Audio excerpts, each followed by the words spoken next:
Okay, it's recording. Woo-hoo.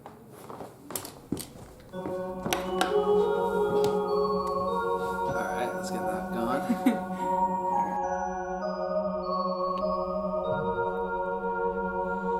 What's up, all you dwarves, elves, and wizards? Welcome back to Sweet Sweet Fantasy. And what are we talking about this episode? We are talking about the Witcher books by Andrzej Sapkowski. There are more than the books we read, but we read the 5 centering on the Ciri storyline. Yeah. I wonder if the Netflix show is going to be just about that, or do you think it's going to be about the whole universe? I don't know. From the previews, it's hard to tell what the plot is. Yeah. It's just like, this looks cool. Yeah. Look at that guy with the big sword. Right. But yeah, I think that was the most like linear storyline in the Witcher series. So probably they'll pick that one. Absolutely. Yeah, well, what'd you think of it? So I loved it. I've been like dying to talk to everybody that I've run into this week about the Witcher books. And like... Even though nobody knows they exist. Nobody knows they exist, but that Everyone's like, you mean the video game, right? We're like, no, the books. Yeah, that They're doesn't like, stop me. Are they based on the video game? We're like, no, other way around. They're like, oh, who cares? And it doesn't help that the book art is from the video game. No, it doesn't. I realized. Very embarrassing to read in public. I had to hide it. Did you? Did you put it inside a copy of Moby Dick or something? Yeah. Crime and Punishment on the T. Uh-huh. No, they were awesome. It like blew my mind in terms of fantasy genre. I feel like it taught me something about my preconceptions about human nature and like political systems. It just like, it honestly blew my mind. Yeah, it was unbelievable. It had that quality we've talked about before about kind of feeling like real life, even though it takes place in a fantasy world. Obviously, it just kind of, everyone felt so real, all the characters. That was one of the biggest strengths of it, I think, is how you got to know and love the characters and how just them hanging out together. Like once they meet the vampire and everything, you're just like, wow, what a crew. Yeah. And it's a nostalgic feel of storytelling to me where you fall in love with the characters and the plot is just kind of for fun. Right. Like nothing in the stories is nostalgic whatsoever. But this type of storytelling, I feel like now we're so conditioned to be like driven by plot. Like I think people binge their entertainment and that totally changes your attention span. And like with these books, it was just about the characters and like you get to know them, you form a connection with them, and like I would read 1,000 Witcher books, honestly. Like, if they wanted to make a huge, like, Hardy Boys style series with The Witcher, like, I would read them all. Absolutely. Yeah, with that crew of characters, it could have been like those Ernest movies. Like, these characters go to camp. These characters go to Hollywood. Yeah. It doesn't matter what's happening as long as the characters are there.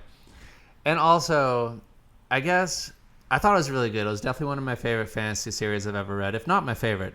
It might even be my favorite. And what I do think the books improved all the way up till book 4. It might have dipped a little bit in book 5, but we'll talk about that later. But it's almost like he got better and better as he was writing the series. And what he got better at, in my opinion, was just sucking the reader in. Like, he was flexing out this muscle of, like, making it interesting to read. And the weird thing is, like you said, is that it wasn't plot-driven. I think a lot of that has to do with the fact that the dude's from Poland. Like, it had a very, very un-American feel to it. Yeah. Un-Hollywood feel. Yeah. So the first couple of books, you're kind of like, you're just throwing out all of your preconceived notions about like, is there going to be a good guy versus bad guy? Like, right, which there like isn't. Yeah, every traditional story arc that you're trained to expect from like fantasy or sci-fi stories, like you have to throw them out the window. So I think that was like the first couple books, you're sort of disoriented. You're like, do I care? Like, do I care about these people? Like, he's not a good guy. Like, what's happening? And then I thought the third book was, I think, the best in the series. And then by that time, you're just like, you're totally along for the ride. Right. And the ride could take you anywhere. Like you said, there's nothing Hollywood about it. Like, there'll be like maybe some talk about the general plot and what's going on with Ciri. And then there'll be like 20 pages about a dinner party they're having. Yeah. Like that scene when, like, in the middle of the book, there's just 20 pages of them getting drunk together when they first meet Regis. And it's literally just about that. They talk about stuff, they philosophize, And like they wake up the next day being like, well, some people were really hungover, some people weren't, and then they just kind of got up and went on with their journey.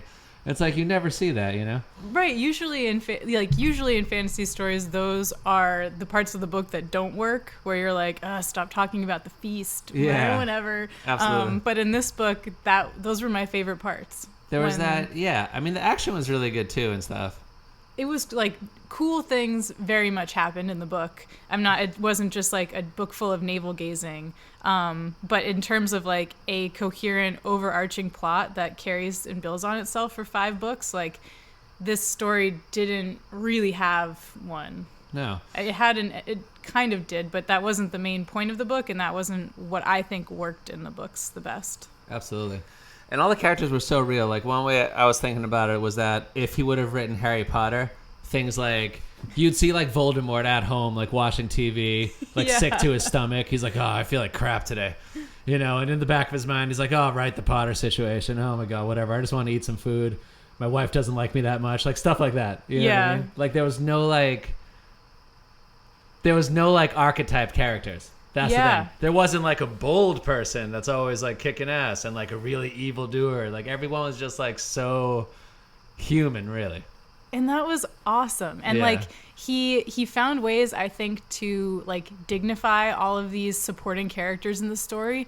And you realize like in other typical like these big quest stories, there's the supporting squad just like signs up and throws their lives at the feet of the hero for a really unexplained reason, but you're like trained to accept it. Mm-hmm. But in this book, he actually like explored the motivations for everybody and why they were connected to Geralt and why they followed him. Mm-hmm. And it just felt, and also like you could feel his reciprocal affection for those people.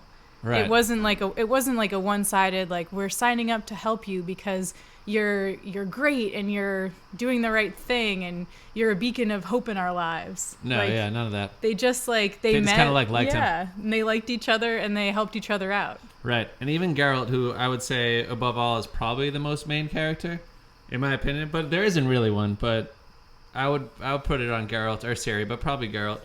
And he's so. Yeah, he just makes mistakes left and right. Yeah. And every now and again, like, remember when he gets, like, knighted and stuff and he's all full of himself? It's like, you know, he's like, yeah, I'm the man now. And everyone's like, fuck off, Carol, dude. Like, come on. Like, you know. Yeah, it was unreal. But one thing, to talk about certain things that he did do well from a traditional fantasy standpoint, because he did have that also, one thing that I thought was how well he was able to convey how powerful Ciri was. That's a good point. Because that's kind of hard to do. Like, especially, like, now that we're so used to it as fantasy readers, like, all right, there's magic. How's the magic work? Blah, blah, blah. And the 2 scenes that stuck out to me the most about that was, one, when Ciri doesn't know if she's, like, has magical powers or not. Mm-hmm. And she's worried about it. And she's lying in the field with either Yennefer or Triss. I don't even remember which one. And she's like, oh, man, I just hope that I have powers. I really want powers. And the sorceress is like, well, you have powers. And she was like, how do you know? She goes, well, because we've been conversing for a half hour and I haven't said anything to you. It's been all like telekinesis. Whoa, and I was like, cool. Ooh, I was like, that's dope. And another really good one is all the dream sequences, I thought, which I usually don't really like kind of like ambiguous magical stuff. Mm-hmm. But all the stuff when Ciri would fall asleep and would have dreams of like, she'd have dreams from like the viewpoint of the world, and like she's like a pterodactyl flying over the world, and like she sees all these things that are happening everywhere. Like you just get this like awesome feeling of like, wow, not only is she like so much more powerful than everybody else, but like she can't control it at all. So it's this very like volatile situation that Ciri is. Yeah, which is cool. It wasn't like an unearned power either. I thought it was cool that like she worked really hard at Kaer Morhen to learn how to like fight and train herself. And, like, then she, like, tried really hard with Triss and Yennefer to master her magic. It wasn't just, like, she woke up one day and was this perfect magical being. Like, you kind of, like, saw her struggle and grow into her powers. And then, like, ultimately, like, it wasn't the situation where she has the Jean Grey situation, I refer to it as, where, like, she has all these powers but doesn't know how to use them. Like, at first she doesn't know how to use them, and then she does. And then she's a really confident character and taking care of herself. So, yeah, it felt really earned, and she did have this really special type of, like, magical power that was really interesting. Very, very interesting. And another thing about the book that I'm thinking of now is that he did so well. One thing I think works really well with novels is tension. Because like you as a reader, like a lot of times this will happen, for example, where you're rooting for the protagonist, but somebody will say something like against them that really pisses you off. Mm-hmm. Like they'll be like, oh no, like I'm trying to like think of anything. Like, yeah, they'll just say something, but you agree with the protagonist's point of view. So you're just like, no, that's unjust. Like, so that's how you root for the protagonist, because you want them to overcome the unjust feeling that people have towards them. But in this book, there was almost none of that, but there was tension created because in any given situation, all these different viewpoints would be expressed. Like one thing I thought, for example, that was really cool was how they had the different like fancy races like everyone always does with like elves, dwarves, and stuff. But in this one, it was just wicked realistic. They were like kind of like, there was like racial tension between the two of them. And some people were like kind of like racist and other people's like weren't at all. And like no one really knew what to do. It was just like real life. You know, you'd have like these conversations and like this person would be like, well, this is how I feel. And the person would, well, no, this is how I feel, you know. And you never really knew who was running stuff because meanwhile, secretly the sorceresses thought that they were running stuff, like in terms of like having dominion over the kings, but they also weren't doing as good of a job as they could have been doing at that. Like the whole thing was as ambiguous as like life is. Yeah, there was no overarching sense of like, this is right, this is wrong, these people are good people, these people are bad people. It was just like all this stuff was going on, and then you'd be traveling in like the little towns or along the path with the Witcher, and you'd meet people who like all of that political stuff that you just read about, like it doesn't affect them at all. Mm-hmm. Like they're just like wandering down a path to try to sell some honey. Yeah. So I think that was like a cool part of the story. Definitely. But also like, you know, yeah, it's slightly disorienting. Yeah, one thing it made me think of is I read this book, Man Without a Country, which is like Kurt Vonnegut's last book, where he talks about, it was right before he was dying, and he talks about like story arcs of the world. And he's like, here's a Hollywood story arc. You like start here, and then some really bad stuff happens, but then magically it comes all the way up here, and you're way better off than when you started out. That's a Hollywood story arc. Like the Kafka story arc, because you start here, you go negative into infinity, right? And the Shakespeare story arc is nothing. It's just a flat line like this. And it's just like life, where like things happen and they happen randomly. And that's exactly what this one was like. Like you'd be going down the street and you'd be like, all right, well, here we go. We got to go get Siri. We got to find her. We don't know where she is. And then somebody would like break their ankle for no reason, you know? And you're just like, oh, now we got to deal with that. Yeah. You know, like it's almost like, and it was so, you would think that it would get to a point where the story wouldn't have momentum because of that. But quite the opposite. It was so unpredictable because of that. So you just didn't know what the heck was going to happen. So you were wicked invested. Yeah, I loved that about the story. Mm-hmm. And that's the best part. It made me realize that I like storytelling like that, like where it hinges on just you loving the characters. Mm-hmm. Like I think this is kind of off topic, but now every TV show is built on like a long form of storytelling, and then it's told in like little serialized chunks.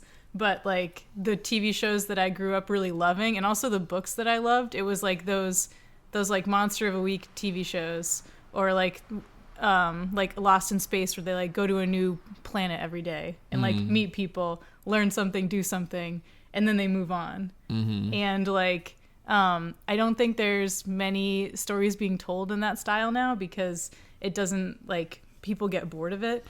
Oh yeah, no, that's interesting. Like yeah. I was talking to a younger person that I work with about The Witcher, and I was like, it has this really cool, like, you know, pocketed style of storytelling, and I think that would make a really cool translation into a TV show. And he was like, that's so boring. But I don't think that's boring, because I like what reels me in is when I like the people, and like some stories that hinge on plot I think are really good. Like I like some singular books where it's all about the plot or the mystery. Like I was trying to think of this. Have you ever read the book Rebecca? That's like a story, like a gothic mystery story with a big reveal, and like I don't even remember the people's names. They're not important, but like I think you can have books that hinge purely on plot, but with a long series like this, it's so much more engrossing to just be along for the ride with the characters. Right. And another thing along the same line that draws you in because you don't know what's going to happen and because it's not a story arc is also how un-American the sensibilities towards like kind of big things that are on everyone's mind are. Like, for example, like politics, sex, like things like that. Like he treated those topics so roguely as an American to read the book, you know? It was shocking. Yeah. Well, it was really shocking. Yeah, it was like a European sensibility where it's not that big of a deal any way you slice it, and it was just all so in the open. Like, remember when Siri first gets her period, for example? Like, Jennifer's just like, you idiots. Like, she's, you know, and they just talk about it so completely, like, bluntly, and like, oh, and when like Milva gets like knocked up at the gangbang, and they just like mention it really casually. They're just like, oh yeah, well, we all had a gangbang, and I don't really know who the father is, but yeah, now I'm knocked up. It's like, that's so awesome. It's the same exact thing.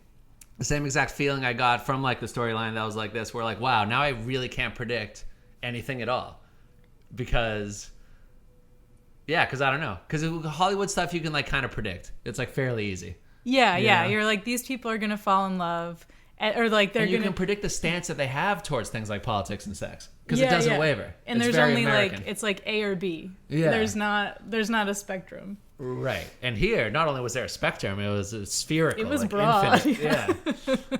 Right. Oh, and a perfect example of all this like story and sex and politics coming into one is, remember when Siri first hooks up with the like thievery group? Yeah. So Siri's sitting there, and like obviously you get the sense that Siri's ultra attractive throughout the book, and this dude comes in as she's trying to sleep and basically tries to hook up with her. And Siri's really weirded out by it, like doesn't like it at all. And then this girl comes in, kicks the dude out, and is like, get the heck out of here. And then she hooks up with Siri. Like, she takes advantage of the situation. And Siri's just kind of like, oh, I don't really want this either, but whatever. Yeah. And that is so, like, exactly what I'm talking about. That would never happen in some American movie or book. Mm-mm. It just doesn't make any sense. You know what I mean? Like, right or wrong, obviously wrong, but you know what I mean? Like, it's just so, like, but it does happen in life. Like, that's a situation that would happen one way or another. Like, ooh, here we are. And, like, that was weird. Yeah. Like, things like that would occur in the book, which I thought was really cool, refreshing. And it wasn't totally out of the blue. Like, she had talked about wanting to have sex for the first time. And, like, she'd asked Triss, I think, she was like, when will I know if I'm ready? And Triss was like, if you want to.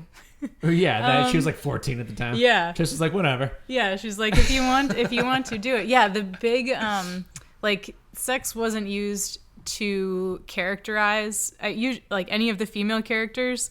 It wasn't important at all. Yeah, like, that's what's key. Yeah, like if they had sex with someone, it didn't change the course of the story or the course of their lives. Mm-hmm. And that's like, it was kind of mind-blowing, like, once you start to think about it. Mm-hmm. And it makes so many other fantasy stories feel so cheesy. Like, absolutely, really, that changed your life, that changed the fate of a country because you had sex with this guy. Like, right. There's no talk about like big true loves or soulmates in the traditional sense. Like, Geralt and Yennefer have this really intense connection, and it's optimistic about them, but it doesn't mean their lives stop when they're not together.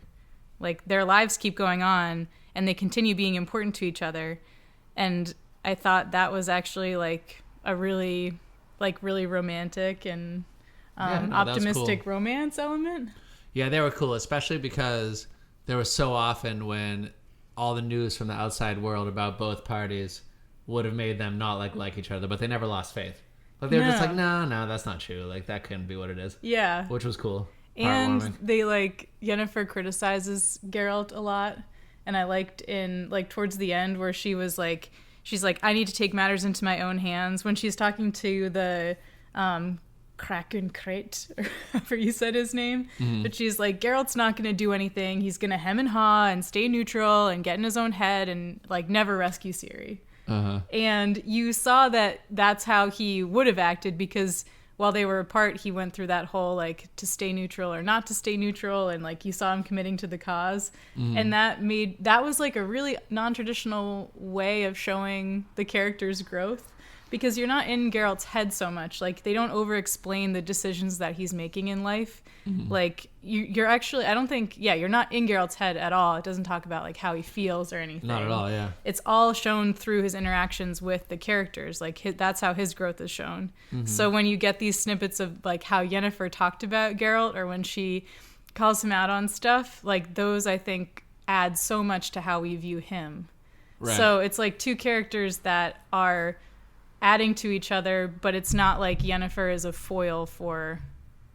She's not constantly saying like, Geralt the brave, Geralt the wise, and stuff like that. Like, you know, like Arwen in Lord of the Rings regarding Aragorn. Oh, yeah. I mean, one thing I do wonder is, like, we agree that he broke down all these norms, not only in the fantasy genre, but almost in, like, almost any genre. Yeah, just the male, the hero, like the typical male hero. He's so different. So different. And what I'm wondering is how much of an idea he had about that when he was writing it. Because I wonder if he was like...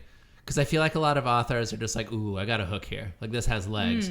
Like on one side, he could have been like, oh my God, I'm going to write a story that really just doesn't follow any preconceived notions of what it should be. But in my head, I almost feel like he's just so naturally like this that I think he was just like, I'm just going to have a good time and write this.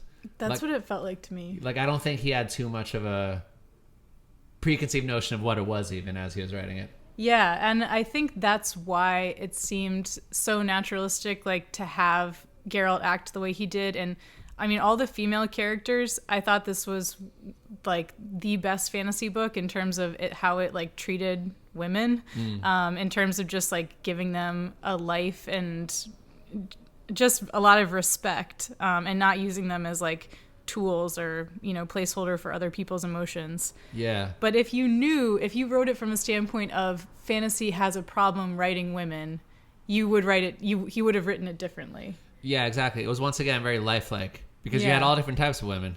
You had like, you know, just all different types. You had like really like powerful, elegant ones. You had like really grimy street urchins. You had like, all different types of all different kind of like moral backgrounds too, you know? Yeah. Which and is just the way it is. They were like, they were bitchy. Like, I'm not saying these were like the coolest women in the entire universe. Like, no, they were just normal. And like Yennefer gives Geralt a lot of shit. Like, there is a scene where they were going to that first party with all of the wizards, and she like made him wear a shirt that he didn't like, and it's like, Geralt uncomfortably adjusted the new shirt that Yennefer had forced him to wear.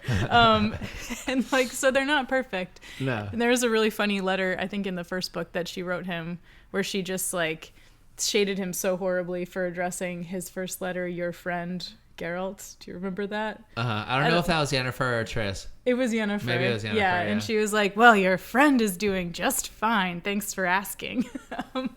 But yeah, they're definitely not perfect, but they were imperfect in different ways. So he didn't write with this idea of like, this is what women are like, and this is where I'll insert them. It was just like people. Yeah, that was the thing. If they all felt so realistic. That's what it was. Yeah. Like, they just acted like the way people act. Like, especially like when, or like one good example is like the weird triangle between Triss, Yennefer, and Geralt. Like, it just played out so, without any, like, almost like entertainment value, which made it so much the more entertaining. Right. Like, it was just so normal. It was like, all right, you hooked up with Triss once, and Triss kind of likes you, but even that, not really. But Yennefer, the second she sees Triss and Geralt's around, just like, you know, bitch, like, you know what I mean? Yeah. And it's just very like, all right, well, that's like exactly how it would happen at the Christmas party that you go to. Yeah. You know what I mean? It wasn't like Triss represents this one thing and Yennefer is this other thing, and he has to choose between the two. And they were both cool. Like, Triss was like basically as cool as Yennefer. And like, you know. And in different ways. Yeah, I liked how, like Triss was super cool, and I liked her character, but she was an idealist in terms of the power of using political systems to like support people. Like, I think she wasn't a bad character. Like, she totally believed that forming this sorceress group would help keep people safe, and aligning herself with, you know, certain kings would help create a system for the people. And then there's other characters in the book, or I think the overall point, one of the points the book makes is that all of those systems are inherently bad and they lead to corruption. So you can't really trust the governments to do the right thing, because people in power are corrupted by power, or it's that people who are corrupt are drawn to these positions of power. But I think Triss and Yennefer weren't bad for trying to use these different avenues to change the world in ways that they wanted to. It was just kind of the author made this point that like that never really works out. Mm-hmm. Did you get to the point where Emperor Van Emrys wins? Did you get to that point? Pretty much, I think. So I didn't read the full last book because I started not to like it, and then I didn't want that to change my whole perception. It deteriorated a little bit. Yeah, he was kind of grasping for straws there at the end. I feel like he ran out of juice, and it could have been like shorter too. It was just a lot of like Siri world hopping and like But so here's one thing that actually did happen, which is just a great example of what I'm talking about in terms of everyone being like weirdly human.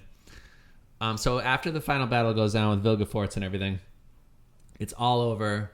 Geralt, Ciri, and Yennefer kind of are the only people that escape with their lives.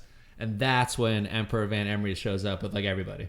Mm-hmm. So they're already tired, they're done, and now they're at the Emperor's disposal. You know? Okay. And he's just like, all right, well... And you also find out, by the way, which you might not know, that Ciri is the Emperor's daughter. Yeah. Yeah. Weird, like, incestual stuff that happens, like Game of Thrones style. But the point is that now he's won. And now what would happen is he sends Geralt and Yennefer into a hot tub alone and says, you guys can have some final moments. I'm going to take Ciri, and then you guys have to kill yourselves, basically. Because I'm going to do it if you don't. You know? And they're just, like, licked. They're like, all right, well, yeah, all right, we lost. You know what I mean? And that's it. And then at the end of it, the Emperor's like, you know what? This is all bullshit. Ciri, you're free to go. Gerald and Yennefer, you're free to go. I'm still the Emperor. Peace out. Like, that's just like such a perfect example of where the book is. Like, how would that ever happen? Like, once again, to go back to Voldemort just because it's popular, it's like, or imagine like Cersei, you know, like she takes over like everything. And at the end of it, she's just like, no, you know what? You can have the crown. I don't want it anymore. Yeah. Huh? And that's like so cool, you know? Like, it's just like, cool. It's just like the Emperor fought so hard to finally have everything he wanted. He has Ciri. He's going to be able to continue his like fucked up bloodline. And he's just, the very last second is just like, nah, it's too weird.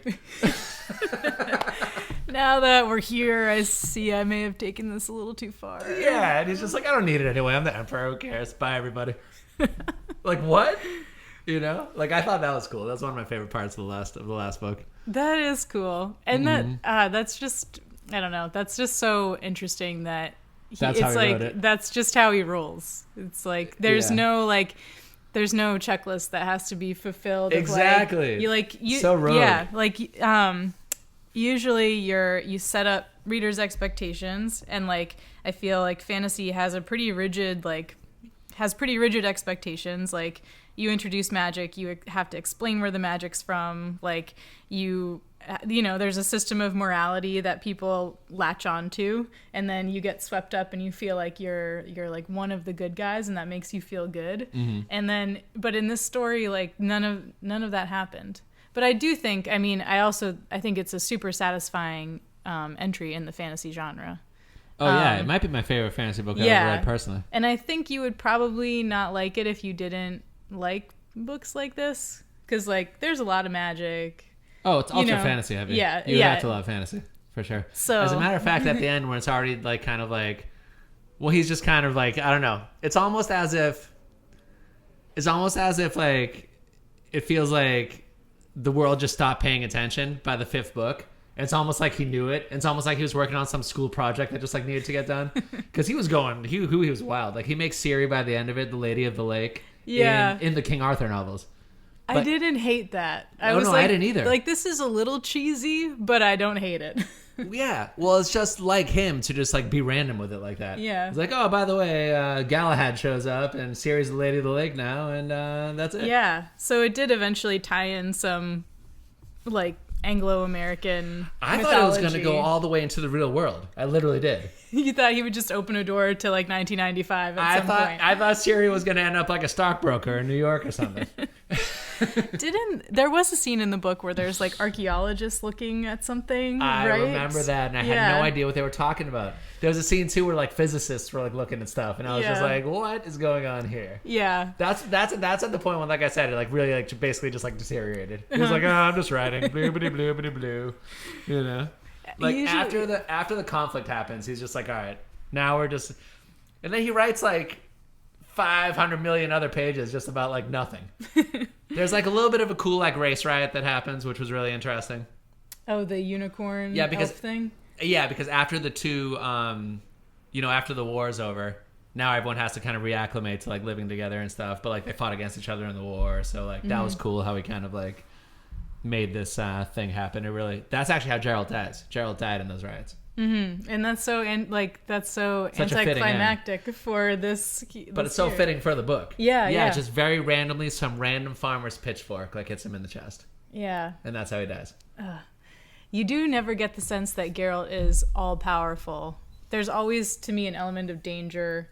When, You're a little bit scared for him all the time. Yeah, when he's fighting, like he's not gonna die because the book's over.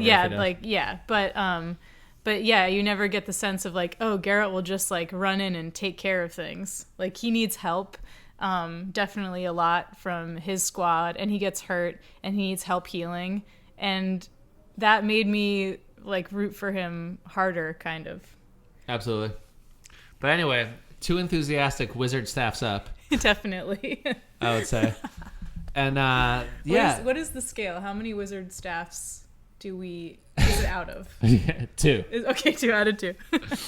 But it was great. And the next book that we're going to do, now that we're out of time here, is going to be, we're going to continue the trend of doing books that get turned into TV shows. So we're going to be doing Good Omens by Neil Gaiman. And Terry Pratchett, right? Is it by Terry Pratchett as well? I think they did it together. Oh, great. Did not know that. I could also be wrong, but this book's been on my shelf for like 5 years and I haven't read it yet. So this is really great. Yeah, and I saw the first episode of the TV show and it was good. So. All right, cool. That's where we'll go. All right, signing off. Till next time. Signing off. That was fun, man. Mm-hmm.